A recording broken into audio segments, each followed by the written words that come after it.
कि मौत आ करके हमारे शरीर में ढूंढती है कि भाई गोपियों के प्राण को इसमें से निकाल करके ले चलें।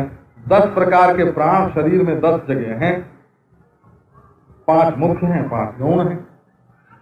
तो जब मौत आकर के शरीर में टटोलने लगती है कि गोपी के प्राण मिले, तो मौत को मिलते ही नहीं है। क्यों नहीं मिलते हैं? बोले हमने तो अपने प्राण निकाल करके तुम्हारे पास रख दिए हैं। वही धृतासवा, तो वही धृतासवा, हम लोगों ने अपने प्राण तो तुम्हारे चरणों में अर्पित कर दिए हैं। अब प्राण शरीर में हो तो मृत्यु को मिले और निकाल करके ले जाए, लेकिन यहां तो प्राण तुम्हारे प्रति अर्पित हैं, तो हमारे शरीर में तो हमारे प्राण है ही नहीं, तो मृत्यु को मिलेंगे कैसे? फिर भी जरा देखो एक बार दृश्यताम। तो प्राण प्यारे, एक बार देखो तुम्हारे ऐसे गोपी जन जो तुम्हारे हैं, तुम्हारे लिए जी रहे हैं। दिक्षु त्वाम विचिन्वते, जहां तुमसे संबंधित होकर के ब्रज की महिमा बढ़ी, लक्ष्मी की महिमा बढ़ी, वैकुंठ की महिमा बढ़ी, है ना, एक एक चीज की महिमा बढ़ी, वहां तुमसे संबंधित हो करके हमारी महिमा घट गई। तुमसे संबद्ध हो करके हमारी महिमा तो घट गई। क्या बोले? यही लोग कहेंगे ना कि गोपियां कृष्ण की हो गई, कृष्ण को अपना सर्वस्व अर्पित कर दिया और उसके बाद कृष्ण को वो पा न सकी, बन बन भटकती हुई कृष्ण के लिए मर गई हैं? तो देख लो ना, एक बार आंख खोल के देख लो। हम समझते हैं कि तुम कहीं जा करके एकांत में, है ना, हमारे विरह में बेहोश हो गए होगे बोला, और तुम्हारी आंख बंद हो गई होगी। पहले तो जोश में आके, उत्साह में आके हम लोगों को छोड़ करके दूर चले गए, और वहां हमारा विरह तुमको व्याप गया, तो तुम हो गए बेहोश। अब तुम्हारी आंख हो गई बंद, तो तुम देखते नहीं हो कि गोपियां तुम्हारे लिए कितनी व्याकुल हो रही हैं। अगर देख लेते तो क्या तुमसे छिपा रहा जाता? तुम छिप के नहीं रह सकते। इसलिए दृश्यता तावकाः त्वयि धृतासवः गोपी जनाः दिक्षु त्वाम विचिन्वते इति दृश्यता। वो जगह जगह भटक भटक करके तुमको ढूंढ रही हैं, ये बात तुम जरा आंख खोल करके देखो। सीधा अर्थ इसका यही है। हो बोले दूसरा अर्थ है दृश्यताम, प्रत्यक्षीभूयताम, दिख जाओ। दयित दृश्यताम, प्यारे दिख जाओ ना, क्यों छिपे हो? क्या मान कर रहे हो? है ना, अब बहुत हो गया। ऐसा कोई खेल खेलता है? खेल खेल में इतनी देर, देखो ये विश्वास जहां होता है ना वहीं मान होता है। हो जहां ये विश्वास हो कि हम रूठेंगे और ये मना लेंगे ना, वहीं रूठना। जहां मनाने का विश्वास ही नहीं हो वहां रूठना नहीं, बोला वो रूठने की जगह नहीं है। तो रूठना जो है, आदमी का जो रूठना है वो विश्वास का सूचक है। वो तुम्हारे ऊपर इतना विश्वास करता है कि हम इनसे रूठ जाएंगे तो ये हमको मना लेंगे। और यदि मनाने का विश्वास न हो बाबा, तो ये मान की जो भूमिका है रूठने की, ये जरा ऊंची है, इसमें नहीं जाना, है ना। दृश्यताम अस्माभिर भवान दृश्यताम, हम तुमको देख लें तो तुम प्रकट हो जाओ, दिख जाओ, प्रत्यक्षीभूयता, हम तुमको देख लें, ये दूसरी बात हुई। और तुम आंख खोल के ये देखो कि गोपियां हमको बन बन ढूंढ रही हैं। और देखो दूसरी बात, त्वाम दृश्यताम विचिन्वते, ये द्विकर्मक, ये विचिन्वते जो क्रिया है ये द्विकर्मक है। त्वाम विचिन्वते कहना जैसे वृक्षम फलम अवचिन्वते, ऐसे बोलते हैं। वृक्ष वृक्ष पर, वृक्षम वृक्षम, जैसे एक एक वृक्ष पर कोई फल को चुनता है, वैसे त्वाम दृश्यताम विचिन्वते, हम तुम्हारी दृश्यता देखना चाहते हैं। अब तुम दृष्टा के रूप में मत रहो। ये मत देखो कि गोपियां हमारे लिए रोती हैं तो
जन्मना व्रजः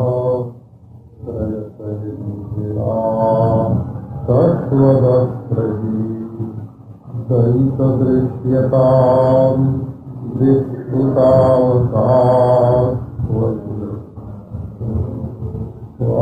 विचिन्वते स्वरदुदासये साधुजात सत्र सरसिजोदर सुरतनाथते सुरकदातिका वरद निघ्नतो नेह किंबर सरदुदासये साधुजात सत सरसिजोदर सुरतनाथते सुरकदातिका वरद निघ्नतो नेह किंबर।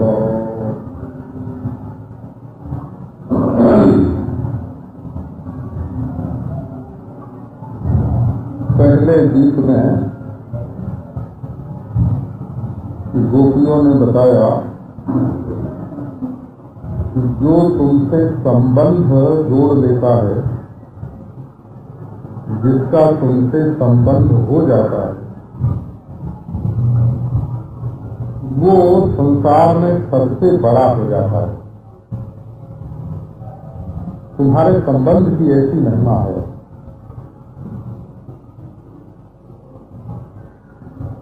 देखो, एक लड़की का डॉक्टर से संबंध हो जाए तो बिना परीक्षा किए ही वो और डॉक्टरी हो जाती है।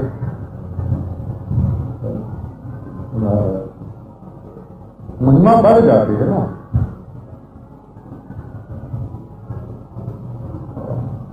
पति की महिमा से पत्नी की महिमा बढ़ जाती है और पत्नी की महिमा से पति की महिमा बढ़ जाती है। संबंध जो होता है वो एक दूसरे की महिमा को बढ़ाने वाला होना चाहिए। तो श्री कृष्ण के संबंध से ब्रज की महिमा बढ़ गई। अब ब्रज की महिमा तो बढ़े, लेकिन गोपियां श्री कृष्ण के विरह में तड़प तड़प के मर जाएं,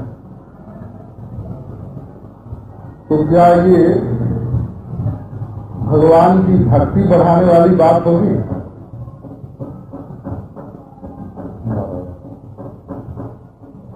भगवान का अवतार इसलिए हुआ है कि जो लोग निर्गुण ब्रह्म को नहीं जानते हैं, जो निराकार ईश्वर में स्थित नहीं हो सकते हैं, जो समाधि नहीं लगा सकते हैं, ये लोग भी अपने सामने के भगवान को देख करके अपना हृदय, अपना प्राण, अपनी इंद्रियां, अपना सर्वस्व उनमें अर्पित कर रहे हैं, उनमें लगा रहे हैं और धन्य धन्य हो जाएं। लेकिन भगवान के प्रकट होने पर भी अगर कोई उनको ढूंढता ढूंढता तड़प तड़प के मर जाए तो ये भक्ति मार्ग की प्रतिष्ठा नहीं होगी, इससे तो भक्ति मार्ग का लोप ही हो जाएगा।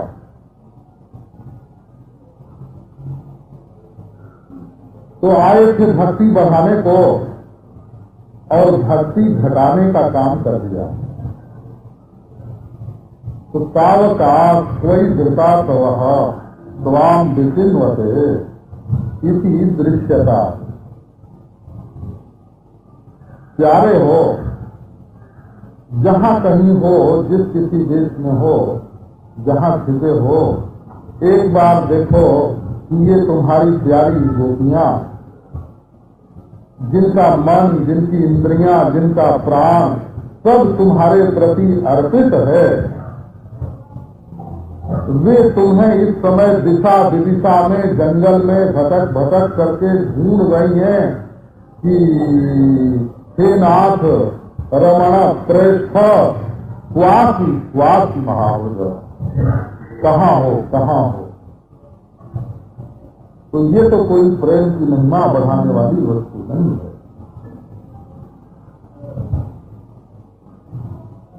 तो ये संसारी लोग जिस ढंग से भक्ति करते हैं उसमें, और ब्रजवासी लोग जिस ढंग से भक्ति करते हैं उसमें थोड़ा फर्क है।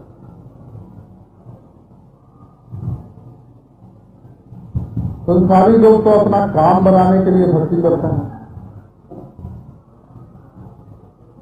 बिहारी जी गए और बोले कि हे बिहारी जी, 12 महीने के भीतर हमारे घर में एक बेटा पार्सल करके भेज दो।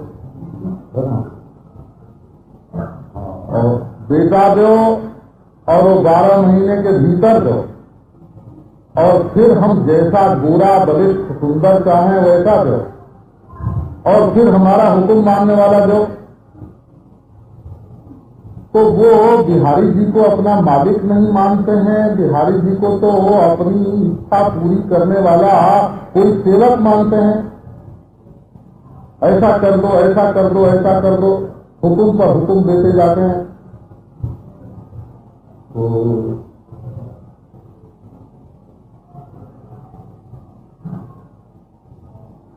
वो तो एक प्रसंग आता है, एक लड़की से किसी ने पूछा कि तुमको कैसा पति चाहिए, है ना? तो उसने बताया कि उसके पास मकान हो, उसके पास मोटर हो, वो बड़ा स्वस्थ हो, वो बड़ा सुंदर हो, वो बड़ा गवैया हो, वो बड़ा पढ़ा लिखा हो, और जो चीज हमको चाहिए वो पहले से लाके हमारे हाथ में दे दे। तो पूछने वाले सज्जन ने कहा कि भाई तुमको पति नहीं चाहिए, तुमको नौकर चाहिए, जो तुम्हारी सब इच्छा पूरी कर दे। तुम मन मिलाना नहीं जानती हो, वही अपना मन तुम्हारे साथ मिलावे। तो भक्त लोग जो होते हैं वो ईश्वर के मन से अपना मन मिलाते हैं। उनको अपने मन को ईश्वर के मन के साथ मिलाना आता है। तो गौरव मूलक जो भक्ति होती है, इसको गौरव मूलक भक्ति कहते हैं। हो जी हुजूर, हाँ हुजूर, हाँ। जो थारी राय तुम्हारी राय।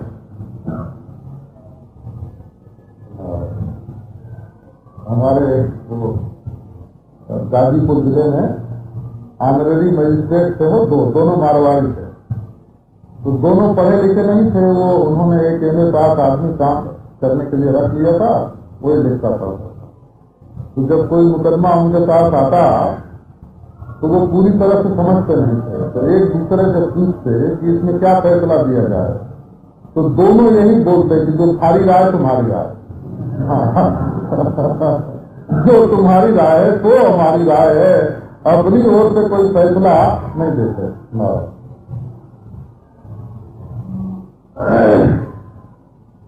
तो ईश्वर के मन में अपना मन मिलाना कितना बड़ा त्याग है, कितना बड़ा गौरव। लेकिन ब्रजवासियों का जो प्रेम है वो गौरव मूलक नहीं है, वो भगवान के ऐश्वर्य से प्रेम नहीं करते। उनको इससे मतलब नहीं कि वो लक्ष्मीपति हैं कि नहीं है, उनको इससे मतलब नहीं कि वो पृथ्वीपति हैं कि नहीं है, उनको इससे मतलब नहीं कि वो दुनिया को बना बिगाड़ सकते हैं कि नहीं।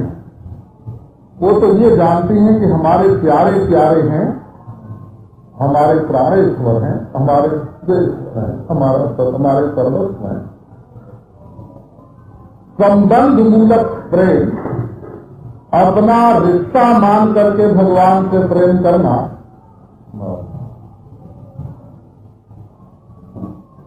ईश्वर मान करके राजा राजकुमार से प्रेम करना दूसरी चीज है, और अपने प्यारे से प्रेम करना दूसरी चीज है। तो जो ब्रजवासियों का प्रेम है वो ईश्वर मान करके प्रेम नहीं है, राजकुमार से प्रेम नहीं है, वो सेठ जी से प्रेम नहीं है, वो मोटर वाले से, मकान मालिक से प्रेम नहीं है, वो अपने हृदय का जो सब कुछ है उससे प्रेम है। ये ब्रजवासियों की बात है। तो इतना प्रेम करने के बाद भी अगर भगवान को ढूंढना ही पड़े, मिले नहीं,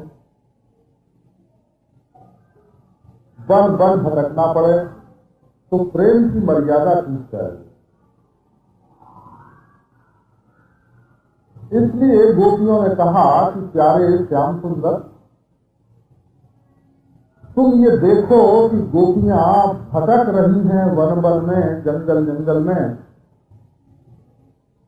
और व्याकुल हो रही हैं तुम्हारे लिए। तुम्हारी होकर तुम्हें अपना सर्वस्व देकर और फिर तुम्हें ढूंढती फिरें, ये उचित नहीं। इस पहले श्लोक में जिज्ञासा का स्वरूप बताया है, दिक्षु विषम, भगवान को कैसे ढूंढना, लता में ढूंढना, वृक्ष में ढूंढना, पशु से पूछना, पक्षी से पूछना, ये जिज्ञासा का स्वरूप स्वाम विचिन्वते। अब दूसरे श्लोक में जरा आंख की महिमा बताते हैं। तो संस्कृत भाषा में ये दृक्ष शब्द जो है ना, एक दिख है और एक दृक्ष है। वो तो पहले श्लोक में दिख है, दिक्षु विचिन्वते, ये दिक्ष शब्द का बहुवचन है सप्तमी में। दिक्षु दिशा विदिशा में सब ओर ढूंढ रहे हैं। और दूसरे में दृशा है, ये दृक्ष शब्द का तृतीयांत रूप है ना, वो दिख है और ये दृक है। अब इसमें ज्ञान की महिमा, दृष्टि जो है वो कितनी महत्वपूर्ण होती है, ये बात बताते हैं। तो आप देखो, थोड़ी बातचीत सुना। प्रेमी लोग जब एकांत में बैठते हैं ना, कमरे में या जंगल में बैठते हैं या नदी के किनारे बैठते हैं, तो वो क्या क्या काम करते हैं? उनका मन क्या करता हुआ रहता है? कुर्बत, कुर्बत शब्द है ना, क्या वर्क करता है उनका मन। ये कुर्बन शब्द जो है ना, कुर्बन, कुर्बत, वो जरा टेढ़ा होकर अंग्रेजी में वर्क बन गया। तो ये प्रेयसी मनः किम कुर्बत आस्ते, प्रेयसी का जो मन है वो क्या करता हुआ, क्या वर्क करता हुआ रहता है। तो बताए कि देखो, अकेले में बैठ गए तो अपने प्रीतम आए और उनसे बातचीत शुरू हुई। अगर विरह में संयोग की स्फूर्ति न हो तो प्रेमी जिंदा नहीं रहेगा, मर जाएगा। जिस समय अपने प्रियतम का विरह होता है, ये नहीं कि चलो दूसरे काम में मन लगा लें, है ना। अरे देखो भाई वो नहीं मिले तो आओ कोई गप सप करने हैं, कोई ताश ही खेलने, ताश खेलने में मन थोड़ी लगेगा। तो बोले वो नहीं है तो आओ ताश खेलें, तो नहीं ताश खेलने में मन नहीं लगेगा, आंख बंद हो जाएगी और फिर उन्हीं के बारे में सोचेंगे। ये प्रेम का जो लोक में सहज प्रक्रिया है ना, ये नहीं समझना कि परमात्मा में जो प्रेम होता है वो दूसरे ढंग का होता है और संसार में जो होता है वो दूसरे ढंग का होता है। प्रेम की जो प्रक्रिया, जो शैली, जो ढंग लोक में है वही परमात्मा में भी है। वहां फर्क इतना है कि यहाँ कोई संसारी स्त्री पुरुष मन में होता है और वहां ईश्वर मन में होता है, और जो प्रेम का ढंग है वो तो बिल्कुल एक ही होता है। अब चार्ज तुम्हारे हाथ में है तो चाहे उससे कोई गंदी चीज देखो और चाहे भगवान की मूर्ति का दर्शन करो, है ना। तो प्रेम तुम्हारे हृदय में है, उसको चाहे गंदी चीज के साथ जोड़ो और चाहे उसको परमात्मा के साथ जोड़ो, इसमें तुमको स्वतंत्रता है। तो नारायण कहो, प्रेमी लोग जब बैठते हैं, देखो हम एक बात और बीच में कह देते हैं, ये ऐसा नहीं समझना कि भक्ति भक्ति प्रेम प्रेम कोई सातवें आसमान से कोई चीज टपकती है। तुम्हारे मन में धन का लोभ कभी हुआ है? हम ये मान लेते हैं कि इस समय आपके मन में धन का लोभ नहीं है, इस समय तो आप सत्संग में बैठे हैं, कथा में हैं, है ना, आपका मन बड़ा पवित्र है, लेकिन कभी आपके मन में धन का लोभ हुआ है कि नहीं हुआ है? तो जब धन का लोभ होता है तो आपका मन धन के बारे में कैसे सोचता है? तो धन के लोभ होने पर धन के बारे में जैसा आपका मन सोचता है वैसे आपके मन में भगवान के बारे में लोभ हो जाए, और जैसे धन के बारे में सोचता है वैसे भगवान के बारे में सोचने लगे। तो धन के लोभ को लोभ कहते हैं और भगवान के लोभ को भक्ति कहते हैं, है ना। लोभी प्रिय जिनी दाम। क्या आपके मन में कभी काम आया है? स्त्री हो पुरुष हो सबके मन में काम आता है, क्योंकि काम से मनुष्य की उत्पत्ति हुई है। अगर माँ बाप के मन में काम न होता तो ये शरीर उत्पन्न कहां से होता, और ईश्वर के मन में कामना न होती तो ये जगत कहां से बनता। तो वेद में मंत्र आते हैं ऐसे, तो कामयतो एको हम बहुश्याम प्रजाएय, तो कोदात तस्मय्यदात कामोदात कामायादात कामोदाता काम प्रतिगृहीता कामायै तत्ते कामई तत्ते। तो वेद में वर्णन आता है काम से सृष्टि हुई है, इसलिए जब ब्रह्मा के मन में भी काम आता है तो तत्सृष्ट सृष्ट सृष्टेषु कोन्वखंडित दीप पुमान। फिर संसार में ये मान बैठना कि हमारे मन में काम नहीं आता है, ये तो एक जीव की छोटे मुंह बड़ी बात है। ज्यादा दम्भ नहीं करना चाहिए, ज्यादा ढोंग नहीं करना चाहिए। तो देखो जब मन में काम आता है तो स्त्री के मन में आवे तो पुरुष का कैसा चिंतन होता है, और पुरुष के मन में आवे तो स्त्री का कैसा चिंतन होता है। अब उस स्त्री या पुरुष की जगह पर आप भगवान को बैठा दीजिए, है ना। काम वही रहने दीजिए, काम बदलने की जरूरत नहीं है। कामी नारी प्यारी जिनी लोभी प्रिय जिनी दान, तो इसका नाम भक्ति हो गया। स्त्री पुरुष की जगह पर भगवान हो और काम वही हो, धन की जगह पर भगवान हो, लोभ वही हो। अच्छा, आपके मन में कभी मोह आता है कि नहीं? ये मेरा बेटा है, ये मेरा पति है, ये मेरी पत्नी है, मोह आता है। तो मोह आने पर जिसका मोह होता है उसकी कैसी याद आती है, आप ख्याल करो एक बार मन में। तो मोह तो वही हो लेकिन वो भगवान से हो रहा है। तो यही जो संसार में काम होता है, लोभ होता है, मोह होता है, क्रोध होता है, इन्हीं वृत्तियों का भगवान के साथ जुड़ जाना, इसका नाम भक्ति होता है। तो भक्ति सातवें आसमान से उतरनी नहीं है।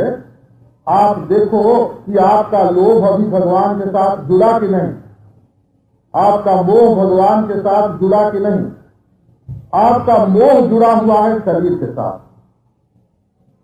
माफ करना, अगर कोई सच्चे भक्त होए और उनका मोह भगवान के साथ होए तो वो तो बंदनीय है बोला। तो आदमी का मोह है शरीर के साथ, उसके मन में लोभ है धन के साथ, उसके मन में काम है, उसके मन में काम है स्त्री पुरुष के साथ। यही पहचान है अभक्त की। और भक्त की पहचान ये है कि उसका मोह, उसका काम, उसका क्रोध, उसका लोभ दिल में सब है, परंतु वो भगवान के साथ जुड़ा हुआ है। यही भक्ति की पहचान है। अब इस भक्ति में देखो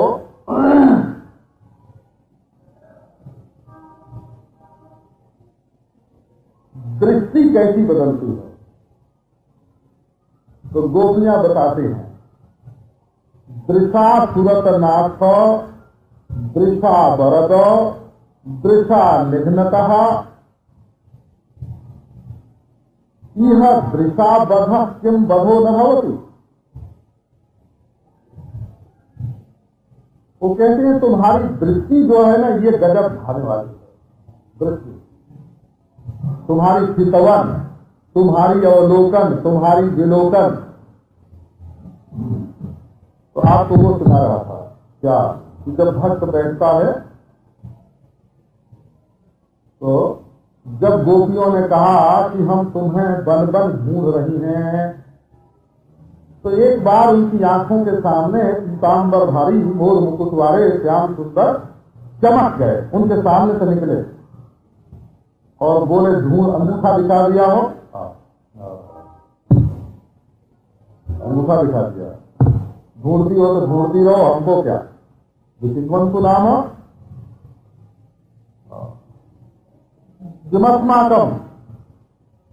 अरे तुम ढूंढती हो तो जिंदगी भर ढूंढती रहो, इसमें हमारा क्या बनता बिगड़ता है, ढूंढो। जब हम तुम्हारे पास आए तब तो तुम मुंह फेर के बैठ गई, ध्यान करने लगी, हम बड़ी आत्मनिष्ठ हैं, हम आत्मवेदी हैं, हम आत्मनिष्ठ हैं, हम ब्रह्मनिष्ठ हैं और समाधिनिष्ठ हैं। आंख बंद करके बैठ गई, हमारे तरीका और तो। अब जब मैं छिप गया तो तुम हमें ढूंढती हो, अरे ढूंढो जाओ। तो गोपियों ने कहा कि अगर हम ढूंढती हैं तो तुमको वध का पाप लगेगा। ये पाप होने की कल्पना तो बड़ी कठिन है। हत्या का पाप लगेगा, हत्या का। बोले हत्या का पाप कैसे लगेगा, क्या हम तुमको न्योता देने गए थे कि गोपियों तुम आना। अब देखो, अब आप ही बोल गए मन में, हम तुमको क्या न्योता देने गए कि अपने आप ही तो आए। अब विचिन्वन तो नाम ढूंढो, तो बोली नहीं, न्योता तो तुमने दिया था। तो ये संबोधन है सूरतनाथ, दृशा सूरतनाथ। आंख से सूरत की प्रार्थना करने वाले। अजी तुम्हारी आंखें हमने देखी थी, क्या प्रेम की आंख से देख करके तुमने उस दिन यात्रा की थी। उस दिन तो ऐसा लगता था कि हमसे मिलने के लिए तुम्हारे प्राण व्याकुल हैं। दृशा सूरतनाथ, ये सूरतनाथ प्रेमियों का संबोधन है। वो जैसे धर्मात्मा लोग जब बोलते हैं ना, तो भगवान को बोलते हैं यज्ञपति, है ना, यज्ञेश्वर, धर्मपाल, ये बोलते हैं धर्मात्मा लोग। और पैसे वाले बोलते हैं लक्ष्मीपते, है ना, वो सब लोग।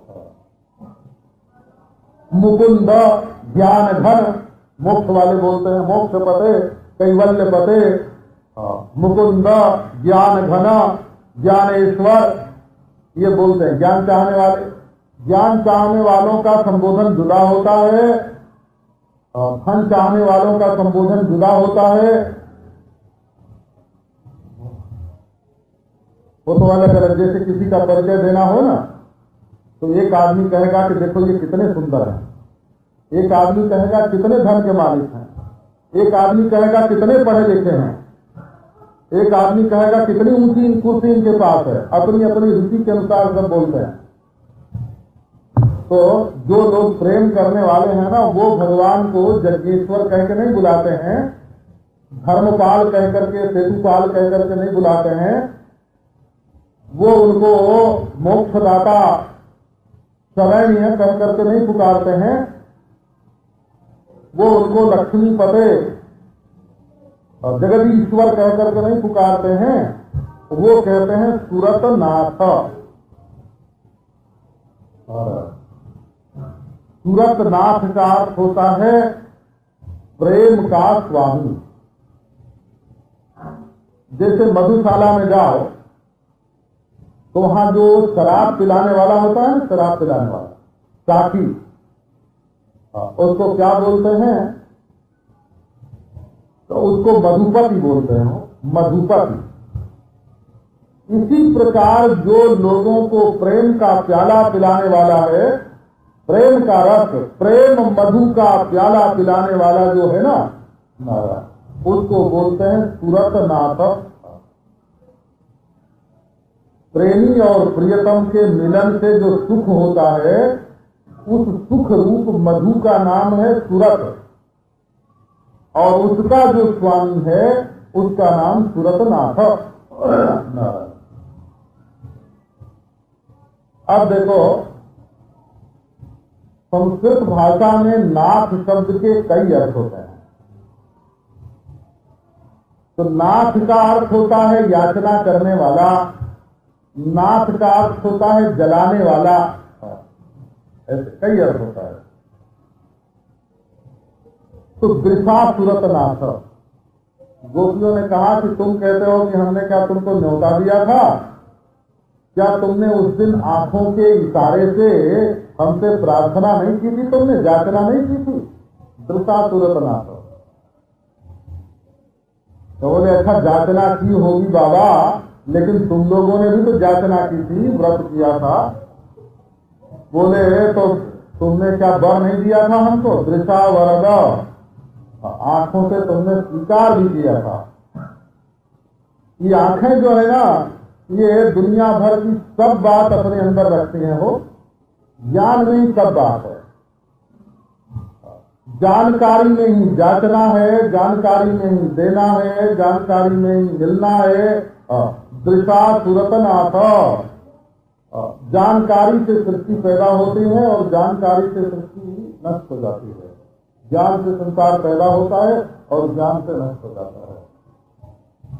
बोले दृशा अतुल्य दासिका, हम तुम्हारी वेदांत की गुलाम हैं। अतुल्य दासिका, कोई तुमसे भेंट थोड़े लेती है, पूजा थोड़े लेती है, कोई फीस लेने वाली थोड़े हैं। अतुल्य दासिका, हम तुम्हारी वेदांत की गुलाम हैं। बोले क्यों हो गई? कौन बुलाने गया था? सदृशा, है ना, तुम्हारी आंखों ने, तुम्हारी प्यारी प्यारी चितवन ने हमें वेदांत का गुलाम बना दिया। तो अब हे वरद, पहले तो दिया वरदान कि रास लीला करना, हमारे साथ नाचना, पहले तो की जाचना। अब यह दृशा निघ्न कहा, अब यहां अपनी आंखों से ही तुम मार रहे हो। तो दृशा बधा किम बधो न भवति, देह किम बधा, यह बधो न भवति किम।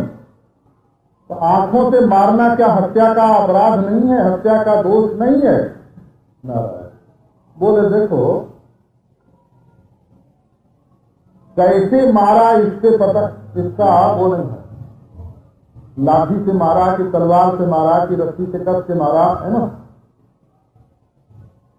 मारना तो मार नहीं है, मारने का जो साधन होता है उसी को शस्त्र बोलते हैं,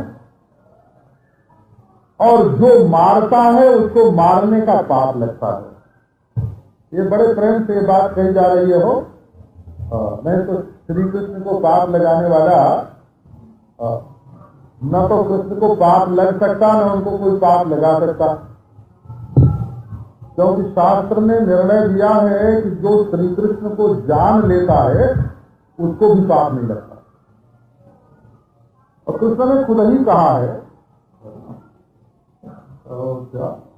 जन्म कर्म च मे विद्यम एवं जो वेत्ति तत्वतः त्यक्त्वा देहम पुनर्जन्म नैति मामेति सोऽर्जुन न मां कर्माणि लिम्पन्ति न मे कर्म फले स्पृहा इति मां यो विजानाति कर्मभिर् न स बध्यते।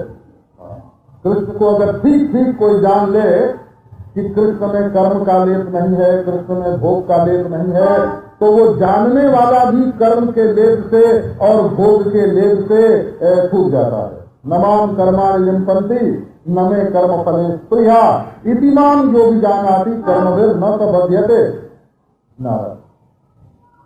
तो ये वही कृष्ण, अब गोपियों ने कहा कि पाप लगेगा कृष्ण, पाप सूरतनाथ वरद, है ना, याचना करके हमें बुलाने वाले, हमको वर देने वाले, और हम तुम्हारी वेदांत की गुलाम, और अब तुम अपनी नजर से हमको मार रहे हो तो तुम्हें पाप लगेगा।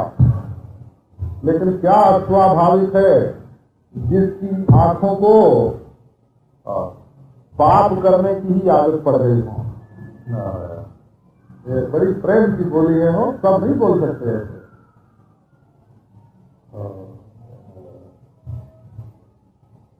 तो वो क्या, तो दो दृष्टि से देखो वर्णन है।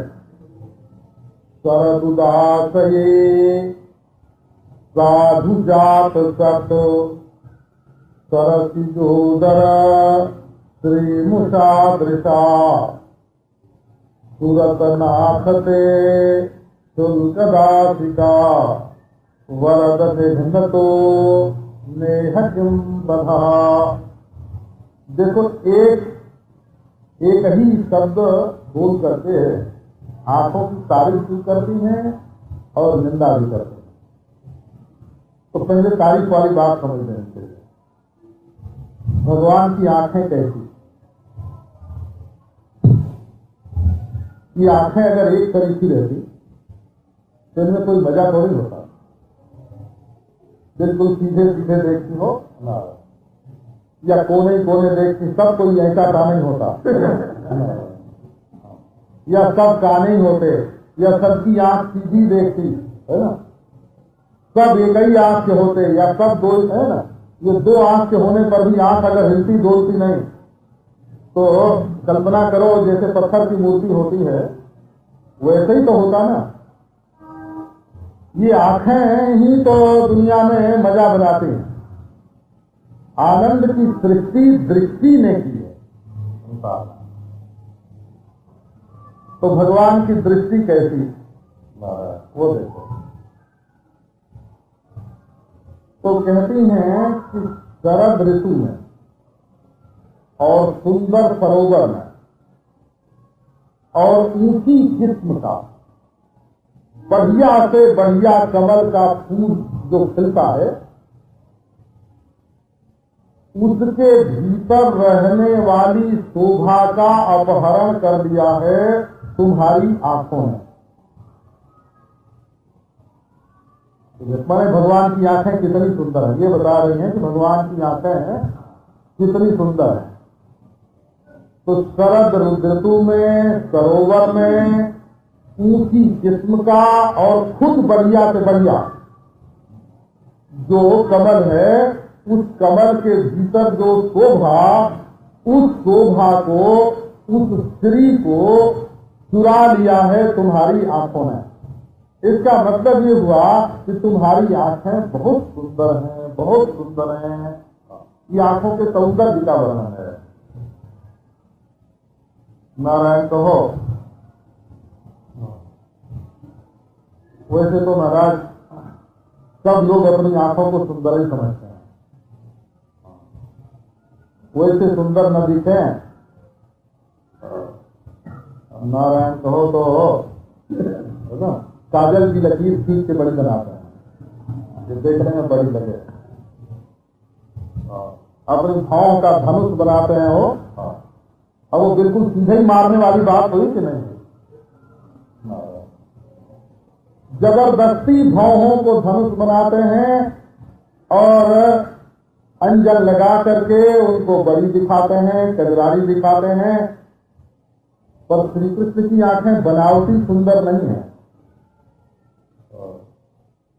बड़ी बड़ी आंख होने से कुछ नहीं बनता हो, वो भी नहीं, ये नहीं समझना कि बड़ी है। अनियारे दीर्घ दृगन किसी न तरुणी समान, वह चितवन्य और कटु यही बस हो तो सुजान।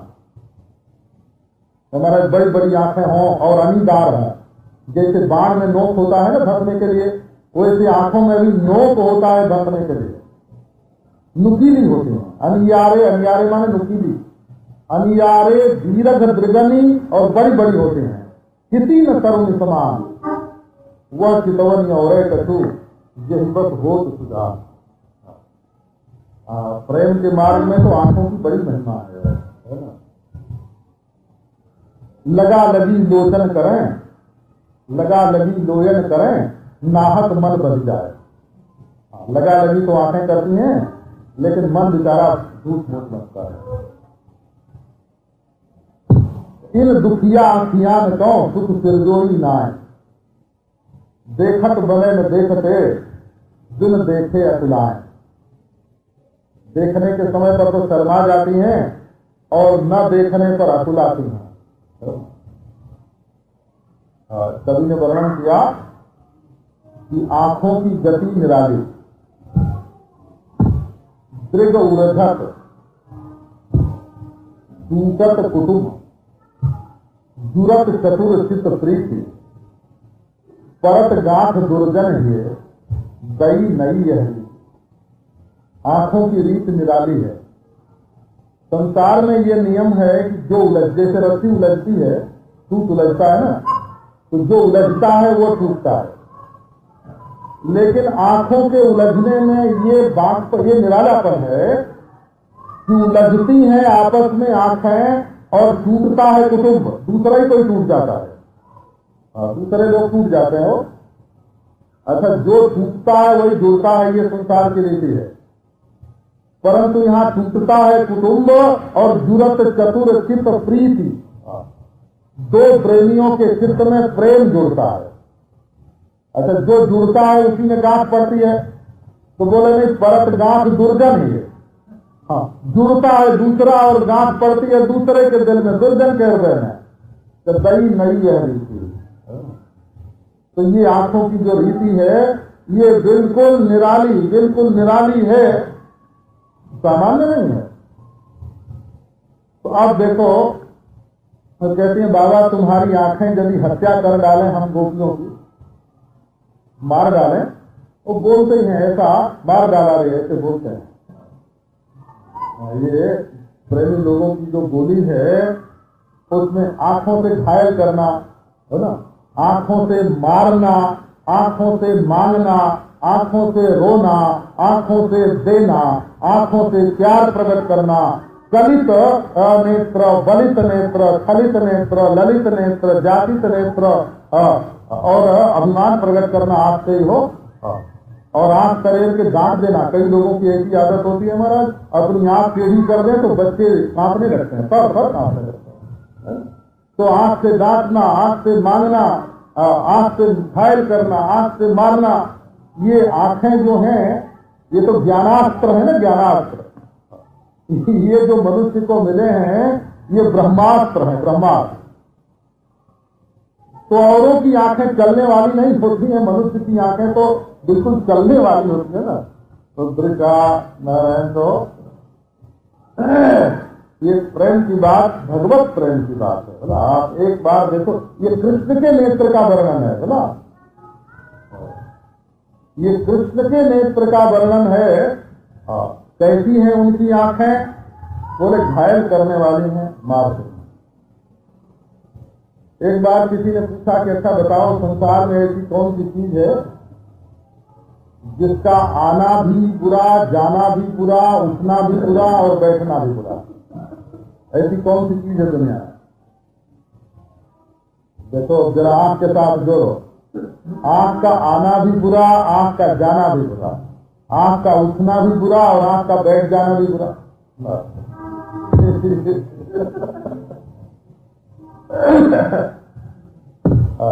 तो ये कृष्ण की जो आंखें हैं ना, ये बध करती हैं, घायल करती हैं।